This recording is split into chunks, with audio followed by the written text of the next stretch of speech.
జగన్మోహన్ రెడ్డి చెప్తున్న విధంగానే ఒకవైపు కేంద్ర ప్రభుత్వం కూడా జమిలీ ఎన్నికల వైపు అడుగులేస్తున్న పరిస్థితి. అంటే జగన్మోహన్ రెడ్డి చెప్పిన విధంగానే ఆంధ్రప్రదేశ్లో ఆయన 2027లో కానీ 2028లో కానీ జగన్మోహన్ రెడ్డి కంపల్సరీ అధికారంలోకి వచ్చే అవకాశం ఉందనుకోవచ్చు అంటారా? అందరికీ నమస్కారం. రాజకీయ జిమ్మిక్కులు చేయడం ఈ ఆంధ్ర రాష్ట్రంలో జగన్మోహన్ రెడ్డి తెలిసినంతగా ఎవరికి తెలియదు. జమీలీ ఎన్నికలంటూ రావు. ఒకవేళ వస్తే కూడా 2029 సాధారణ పార్లమెంట్ ఎన్నికలతో పాటు మిగతా రాష్ట్ర ఎన్నికలు జరుగుతాయి తప్ప ఆయన ఏదో ఊహించినట్టుగా, ఆయన ఏదో ఆరాట పడుతున్నట్టుగా, ఏదో ఆయనకు అవసరం అయినట్టుగా ఏదో ఎలక్షన్స్ వస్తున్నాయి, ఎలక్షన్స్ రాగానే వైఎస్ఆర్ పార్టీ బాగా గెలుస్తుంది అని చెప్పేసి ఏదో భ్రమలు ఉన్నారు. ఒకవేళ పొరపాటున 3-4 ఏళ్లలో ఎలక్షన్స్ వస్తే 3 ఏళ్ల తర్వాత ఈ వచ్చిన 11 కూడా కనపడే అనే పరిస్థితి కనిపిస్తుంది. ఎందుకంటే ఎక్కడైనా సరే రాజకీయ పార్టీల్లో ప్రజాస్వామ్యం ఉంటుంది. ప్రజాస్వామ్యం లేని ఏకైక రాజకీయ పార్టీ రాష్ట్రంలో ఉందంటే అది వైఎస్ఆర్ పార్టీ. ఎక్కడ కూడా నాయకులు కింద స్థాయి నాయకులతో కలవడం కానీ మాట్లాడటం కానీ ఏది చేయని అహంకారి ఇవాళ ఎన్నికలు వస్తున్నాయి అని చెప్పేసి క్యాడర్ దగ్గర తీసుకొని మాట్లాడి ఏదో ఒకటి చేయాలి, ఎలక్షన్స్ వస్తున్నాయి అని చెప్పేసి ఒక ఉత్తేజమంగా వాళ్ళు తీసుకురావాలని చెప్పి చూస్తున్నారు. ఎవరు అమాయకులు బలవుతున్నారు తప్ప వాస్తవంగా నిజాలు తెలిసిన వాళ్ళు ఎవరు కూడా జమీలీ ఎన్నికలు అనేది ఇప్పట్లో లేవు. కేవలం ఒక భ్రమ.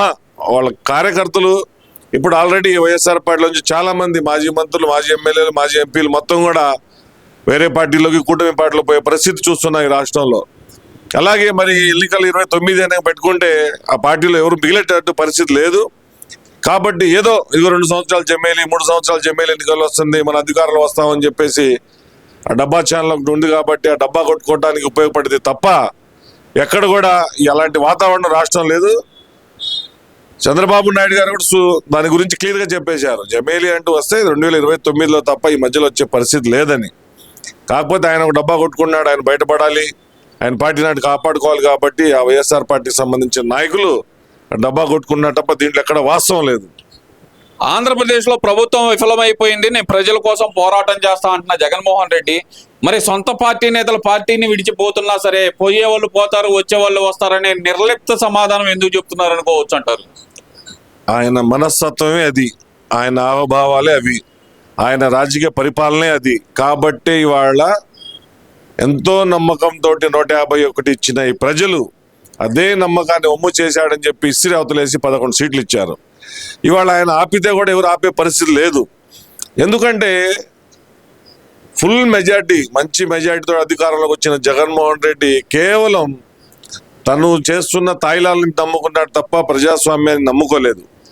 ఏ ఒక్క ఎమ్మెల్యేని కానీ, ఎంపీని కానీ, మంత్రుల మాటలు కానీ దేన్ని కూడా పరిగణలోకి తీసుకోకుండా ప్రజలకు ఏది అవసరం, ప్రజలు మన వల్ల ఇబ్బంది పడుతున్నారా లేదా మన ఇస్తున్న దాంట్లో వాళ్ళు బాగా హ్యాపీగా ఉన్నారా, సంతృప్తి చెందారా అని ఒక ఆలోచన చేయకుండా ఏ ఒక్క ఎమ్మెల్యేని కూడా దగ్గర తీసుకోకుండా, ఏ రాజకీయ నాయకుడిని కూడా ప్రజాస్వామ్యంలో గెలిచిన ఎవరిని కూడా వాళ్ళ యొక్క నిర్ణయాలను పరిగణలో తీసుకోకుండా ఏదైతే తనకి సలహాలు ఇచ్చే కొంతమంది ఇచ్చారో ఆ సలహాలు, పిచ్చి సలహాలను పాటించి ఆ పిచ్చి పరిపాలన చేసుకొని ఆ యొక్క కాలాన్ని గడిపేశారు. ఇవాళ ఎవరుంటారు ఆయనకు కూడా తెలిసిపోయింది, ఓహో నేను చేసింది మొత్తం పిచ్చి పరిపాలన, ప్రజలు ఈ వర్జాన్ని చేదరించుకున్నారు కాబట్టి నా దగ్గర ఉన్న నాయకులు, ముఖ్య నాయకులు కూడా వెళ్ళిపోతారు. కొంతమంది కేసులు భయపడి రావచ్చు, కొంతమంది అక్కడ ప్రజాస్వామ్యం లేదని చెప్పి బయటికి రావచ్చు, కొంతమంది ఇప్పట్లో ఈ పార్టీ ఇంకా అసలు ఉండిద్దా ఉండదా, రేపటి రోజు రాజకీయ భవిష్యత్తు అసలు ఉండదా అని చెప్పేసి భావించిన వాళ్ళు ఆ పార్టీని వీడి బయటకు వచ్చేస్తున్నారు. వాస్తవానికి ఇప్పుడున్న రాజకీయాల్లో ఆయన చెప్తే రాజకీయాలు చాలా దూరంగా ఉండటం మంచిది, ప్రజలు అట్లా అవకాశం తీర్పు ఇచ్చేశారు. కాబట్టి ఇవన్నీ కూడా ఏంటంటే చూస్తుంటే సుదీర్ఘంగా ఆలోచించుకుంటే ఈ రాష్ట్రంలో ఇప్పట్లో మరో పార్టీ అవకాశం లేదని చెప్పేసి తెలుస్తుంది. అంటే ఇక్కడ జగన్మోహన్ రెడ్డి ఆశల మీద కూటమి ప్రభుత్వం నీళ్లు చల్లింది అనుకోవచ్చు అంటారా? ఎందుకంటే బయటకు వస్తున్న ఎమ్మెల్యేలు కూడా ఏ పార్టీకి వెళ్ళాలో అర్థం కాని పరిస్థితి, మేము రాజకీయాలుగా దూరంగా ఉంటామని చెప్పి చెబుతున్న పరిస్థితి. ఎలా చూడాలంటారు ఈ పరిస్థితిని కూడా? అసలుకి వాళ్ళకి కలిగే ఇబ్బందులు అధిగమించడానికి కేవలం ఆ రోజు అధికారంలో ఉన్నప్పుడు కొంతమంది ప్రజల్ని పీడించి మభ్యపెట్టి బాధ పెట్టారు.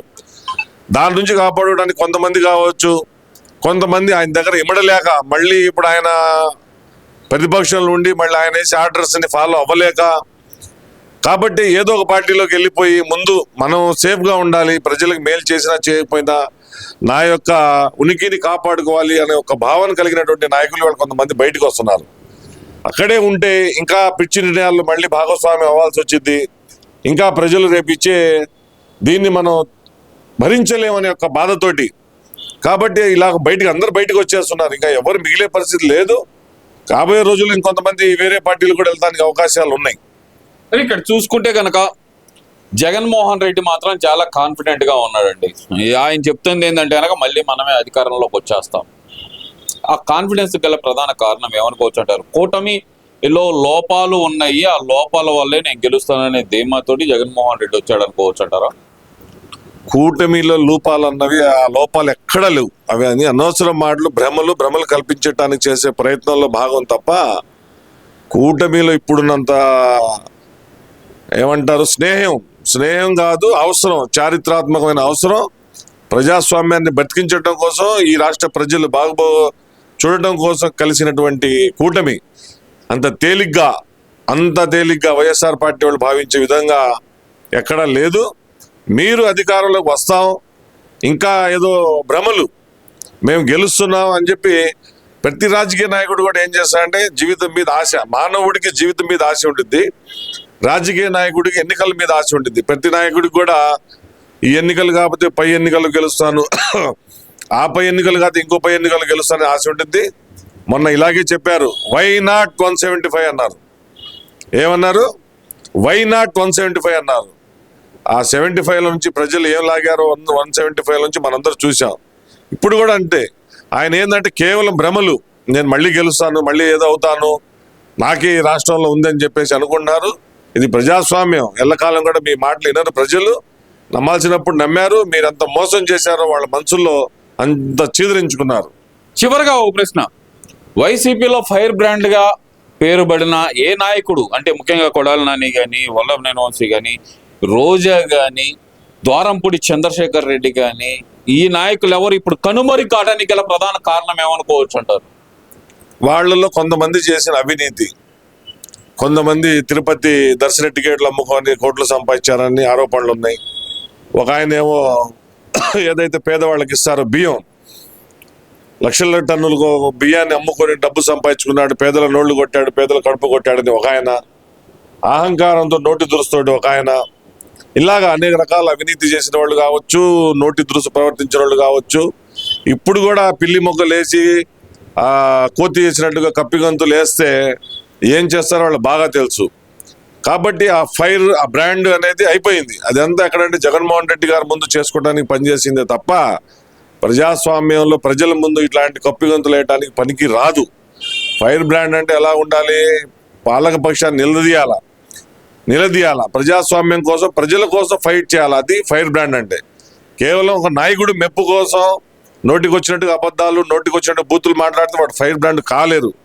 ఇవాళ వాళ్ళు చేసిన అవినీతి ఎక్కడ బయటపడి ఎక్కడ మనం కూడా కటకటాలనగాల్సిన పరిస్థితి వస్తుందని చెప్పేసి భయపడిపోయి మీరు చెప్పిన ఈ ఫైర్ బ్రాండ్లు మొత్తం తోకలు ముడుచుకొని వాళ్ళ ఇళ్లలో బతుకు జీవుడా అని చెప్పి కాళ్ళం వెళ్ళదీస్తున్న పరిస్థితి. మీరేమో జైల్లోకి వెళ్లాల్సిన పరిస్థితి వచ్చింది అని చెప్పి వెనక్కి దగ్గర అంటున్నారు. అసలుకి ఒక పక్కన కొడాలి నాని చేసి అక్రమాలు ఒకదాని తర్వాత ఒకటి వెలుగు చూస్తున్నా సరే ఆయన మీద ఇంతవరకు ఒక అరెస్ట్ వారెంట్ ఇష్యూ అయింది లేదు, కేసు పెట్టింది లేదు. మరి రోజు ఆ తిరుపతి దర్శనం టికెట్లు 100 కోట్ల పైన స్కామ్ అన్నారు, దాని మీద కేసు పెట్టింది లేదు, ద్వారంపూడిని టచ్ చేసింది లేదు. ఏం చేస్తుంది అంటారు? మరి చేస్తారు. ఏదైనా దేనికంటే టైం రావాలా, కాలం కలిసి రావాలా, టైం రావాలా. ఇప్పుడు మొత్తాన్ని లెక్కేస్తుంటారు పాపాలు ఎన్ని ఉన్నాయి ఏంటనేది. ముందుగా ఎవరైతే ఎక్కువగా అఘాయిత్యాలు అకృత్యాలు చేశారు ఈ రాష్ట్రంలో వాళ్ళందరూ కూడా ఇవాళ జైలుకు పోయిన పరిస్థితి చూస్తున్నాం. ఇంకా తర్వాత కూడా ఇప్పుడు కూడా మారని వాళ్ళు కొంతమంది ఉన్నారు. చేసిన వాళ్ళు ఎప్పుడైనా సరే ఎక్కడైనా తప్పు అనేది ఏదో ఒక రూపంలో ఎక్కడో సాట అది ఒక తీగలాగా మనకి చుట్టుకుంటా మన దగ్గరకు వస్తూనే ఉంటుంది, వదిలిపెట్టదు. వీళ్ళు చేసిన అఘాయిత్యాలు కూడా ఏదో ఒక రోజు అలా వాళ్ళ దాకా వచ్చే పరిస్థితి ఉంది. తప్పకుండా వస్తుంది. ఎవరైతే తప్పు చేశారో వాళ్ళు మాత్రం శిక్ష అనుభవించాల్సిందే.